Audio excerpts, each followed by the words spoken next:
I would say in the next 50 years, if large numbers of people don't become consciously resistant to the overall mind control exerted on society, we're going to see many more people who really truly resemble androids. People induce this themselves by looking out at the world and saying, it's too dangerous for me to tell the truth or to say what I really believe or express how I really feel. It's much better if I fabricate a completely synthetic personality that's going to sit back here and remain passive. That's how it works.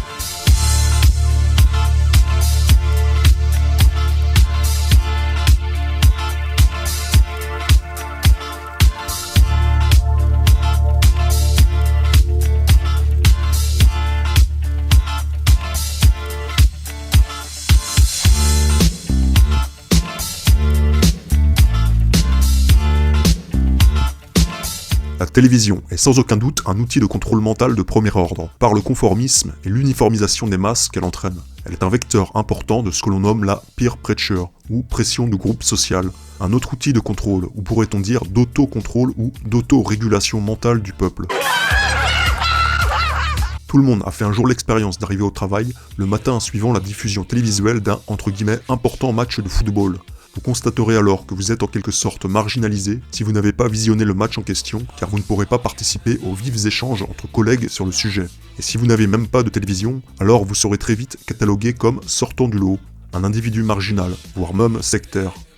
Ne pas suivre le championnat de football peut encore passer au niveau social, mais dès que vous affichez un avis contraire au courant dominant en matière de santé, par exemple, comme la question des vaccins ou du mode d'alimentation, vous vous heurtez très vite à ce que l'on appelle la pensée unique, qui façonne et dirige les masses.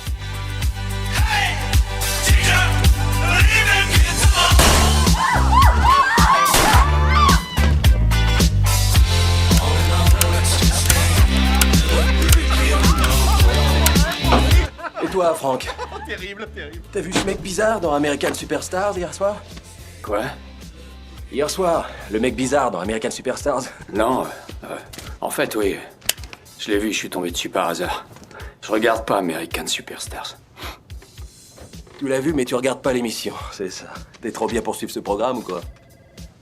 Ouais, je suis trop bien pour un concours de karaoké qui fabrique des stars avec des candidats sans talent. Tu dis pas ça sérieusement. La plupart de ces gamins sont super doués. Non, c'est pas vrai. Ils chantent plutôt juste. Ils sont assez propres sur eux. Ils ont l'air inoffensifs pour les vieilles dames et pour les enfants. Ils sont capables de faire la queue des heures avec plein d'autres candidats tout aussi paumés et désespérés qu'eux. Mais ils ont pas de talent. Ils ont aucun talent. Oui, mais je connais 32 millions de personnes qui seraient pas d'accord avec toi. C'est tous les spectateurs qui ont voté par téléphone l'an dernier pour la finale. En 2015, un exemple flagrant a été le mouvement d'ampleur « Je suis Charlie », stigmatisant les individus qui refusaient d'adopter ce slogan. Cette pensée unique entraîne l'individu à se conformer au groupe par peur du rejet. Marginal, utopiste de merde, faux penseur, antisocial, anticonformiste, terroriste de la pensée, menteur, coupable, fou, bon à enfermer. Restez dans le rang, ne revendiquez pas votre individualité, conformez vos opinions, je vous prie, ne brisez pas le cercle, je ne me répéterai pas, vous faites partie d'une masse grouillante, restez dans le rang, du pain et des jeux, c'est tout ce dont vous avez besoin. La peer pressure d'intensité variable selon le pays, la culture, la religion, le régime politique est exercée sur chacun de nous par la famille, les voisins, les collègues, les amis et bien entendu les lobbies et politiciens. C'est une fonction humaine naturelle qui fait que les moutons gardent les moutons. L'individu s'autodiscipline inconsciemment pour se calquer au modèle social imposé. Ainsi, le peuple s'auto-limite et s'auto-censure par la pression sociale. Cette pression permet la mise en place de règles sous-tendant la communauté entière et cloisonnant ainsi la pensée dans un cadre bien défini. Voilà un facteur important de contrôle mental des masses. 3 caractéristiques rassemblent ces militants. La défiance institutionnelle, le refus des contraintes et la croyance dans les thèses complotistes. Complotiste, hein? Théorie du complot, brûlé, hein? Sur le bûcher. C'est la peur qui est à l'origine de cet autocontrôle du peuple. La peur du rejet, de l'exclusion, de l'échec, et parfois même la peur de la violence physique et de l'emprisonnement.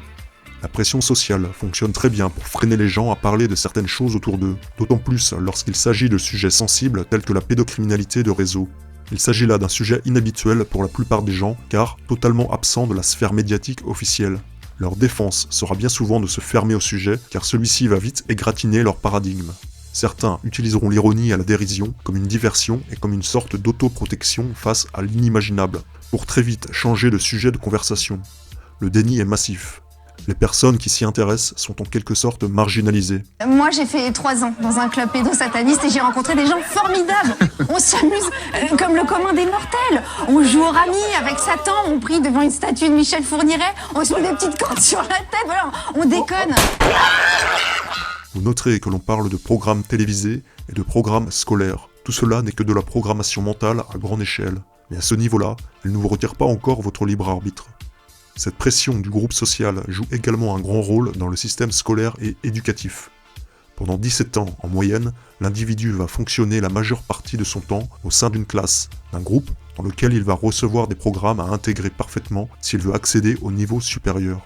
Si l'individu n'est pas conforme au groupe ou incapable d'intégrer et de s'accorder au contenu des programmes et aux méthodes d'apprentissage, alors il sera exclu de cette machine qui construit et formate les futurs travailleurs. C'est organisé par des femmes et des minorités de genre pour parler des oppressions, pour parler du sexisme, pour libérer la parole en dehors de tout ce qui est les hommes cis, blancs, etc., qui peuvent être des oppresseurs. Le formatage et l'endoctrinement de la jeunesse sont bien évidemment la base pour pouvoir contrôler une société. Et le système scolaire et universitaire joue son rôle au même titre que la télévision, le cinéma et la musique. L'art est une façon de toucher, de changer le comportement beaucoup plus direct et puissant que beaucoup d'autres. Et dans les arts, un des plus importants, les plus puissants pour toucher en particulier la jeunesse, c'est le cinéma. Donc faire en sorte que le cinéma soit une arme.